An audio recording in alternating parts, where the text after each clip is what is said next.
আসসালামু আলাইকুম ওয়া রাহমাতুল্লাহি ওয়া বারাকাতুহু। আসসালামু আলাইকুম ওয়া রাহমাতুল্লাহি ওয়া বারাকাতুহু। আসসালামু আলাইকুম। আমরা এই ভিডিওটা অবশ্যই আপনাদের উদ্দেশ্যে বানাইতেছি।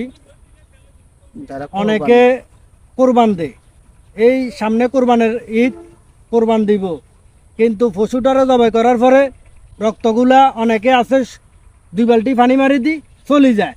এই রক্তগুলা শুকাই যায়, শুকাবার পরে যখন এই বৃষ্টি হয়, পানি পড়ে, তখন এখান থেকে গন্ধ ছুটে, একটা দুর্গন্ধ ছড়া। এই দুর্গন্ধের কারণে মানুষের অনেক ক্ষতি হয়।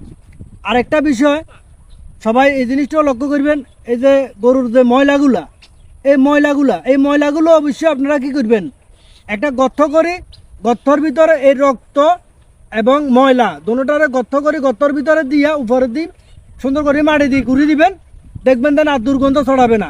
এই দুর্গন্ধের কারণে অনেকের রোগ হয়, বিভিন্ন কষ্ট হয়। এই যে শ্বাসকষ্ট যারা আছে তারা এই দুর্গন্ধর কারণে তাদের কষ্ট হয় বেশি।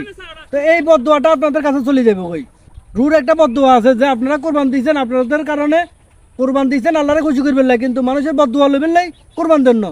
তাই অবশ্যই এই জিনিসটা সবসময় মাথায় রাখবেন, এই ভুল করিয়েন না। ঠিক আছে, তো সবাই ভালো থাকবেন, আল্লাহ হাফেজ। আর সবার দোষে আমি আরেকটা কথা বলতে চাই, আপনারা সবসময় এই জিনিসটা মাথায় রাখবেন।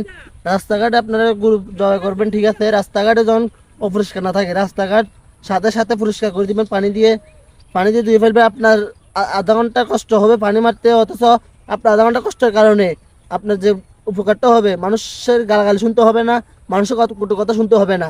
মনে রাখবেন এই কথাটা, কারণ অনেক রুগী রাস্তা দিয়ে হেঁটে যায়, কারণ এটা ভাইয়া বলছে শ্বাসকষ্ট রুগীরা গন্ধ সহ্য করতে পারে না, তাদের অনেক কষ্ট হয়।